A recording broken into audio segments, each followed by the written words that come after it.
For today's video, I thought it'd be fun to take on a bit of a challenge. Can I explain how you can retire with $1 million of a nest egg in less than 10 minutes? Why 1 million? Well, it's a nice round number that makes for good math, and 1 million is a sexy number too.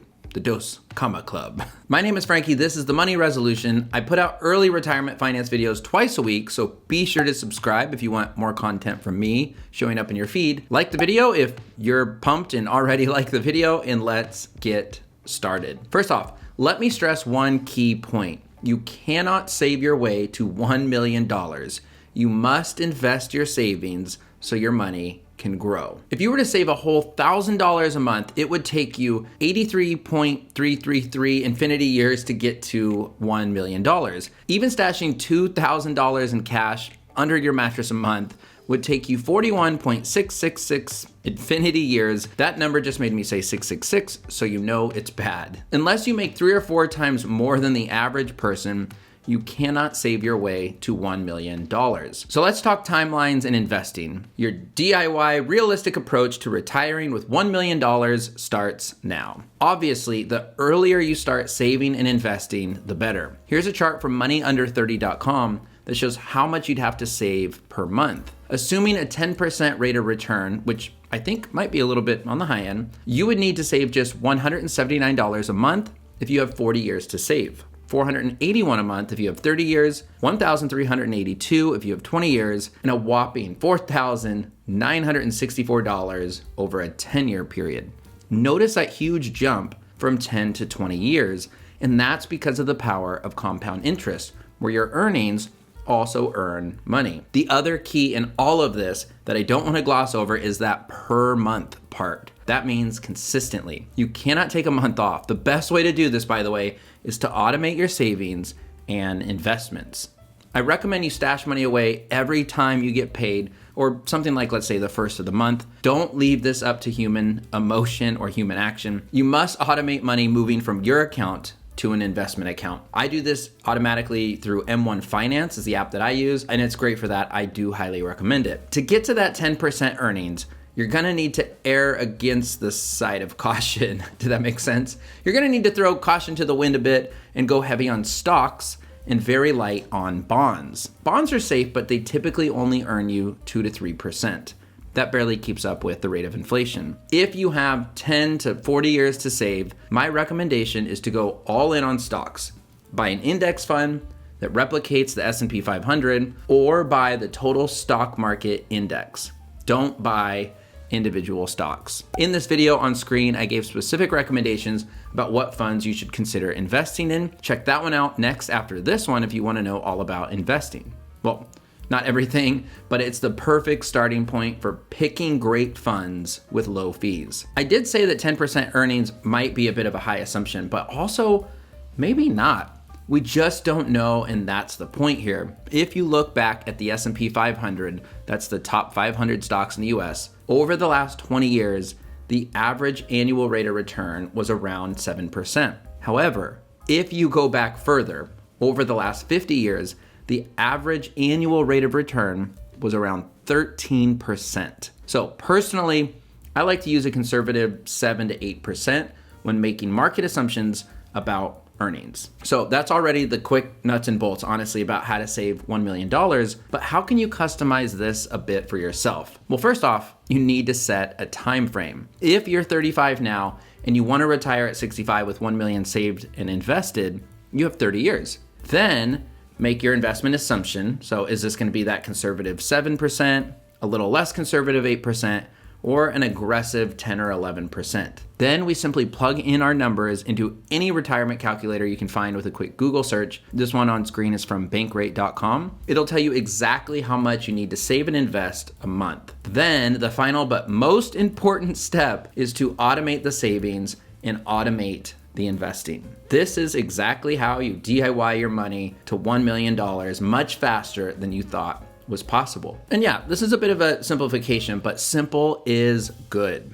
And once you know your numbers and your goal, you can seek out more content about how to automate your savings, what brokerage account you want to use.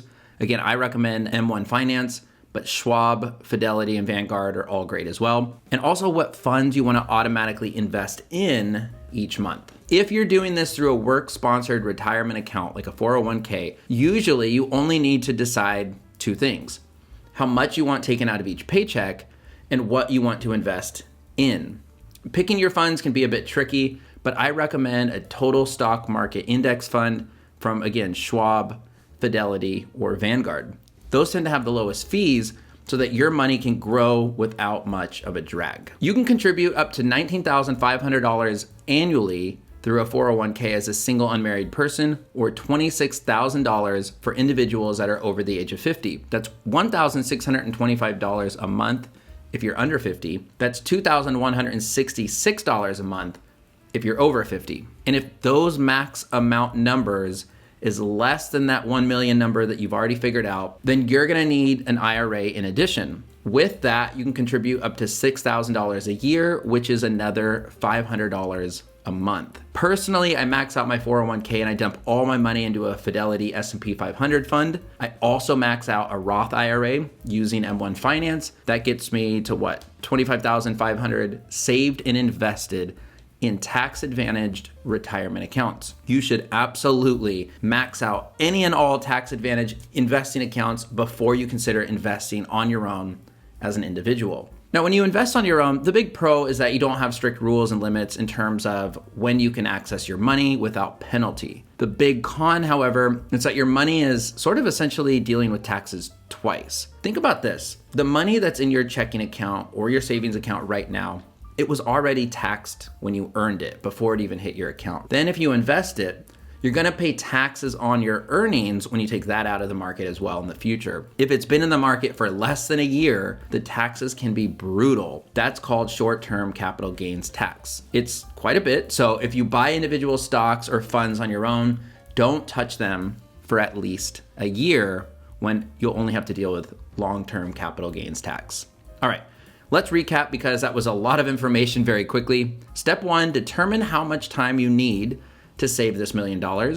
Step 2, make an assumption about the stock market. Now, personally, I don't recommend assuming more than an 8% return annually. Step 3, use a retirement calculator to determine how much money you need to save and invest monthly. Step 4, set up automated savings and investing. Start with all tax-advantaged retirement accounts that are available to you. A 401k and IRA are the most common. And step 5, ensure that your automated savings is actually invested into a fund that you prefer. 401ks, for example, are usually going to enroll you in a retirement date fund. So you're gonna need to log in and change this investment. I suggest a fund from Fidelity, Schwab, or Vanguard that tracks the entire stock market or S&P 500, and you only need one. And that is how you save $1 million towards retirement in less than 10 minutes. My video, not your savings part. That's gonna take more than 10 minutes. My name is Frankie. Like this video because it tells the universe this video is worth your time. Not just the YouTube universe, by the way. The entire universe will know and bless it with good vibes. Subscribe if you appreciate my simple approach to money and personal finance. End of the video people are my favorite, and that's you, so thank you. Have an awesome week. Stash that cash, invest your nest, and I'll see you all on the next one. Thanks. Where does this term nest egg even come from? Because I kind of hate it. Nest egg has been used to refer to savings since the late 17th century. The term is believed to have been derived from poultry farmers' tactic of placing eggs, real and fake, in hens' nests to induce them to lay more eggs, which meant more income for these farmers. Still hate it, but the more you know. Is that how that goes? I don't know. See you guys.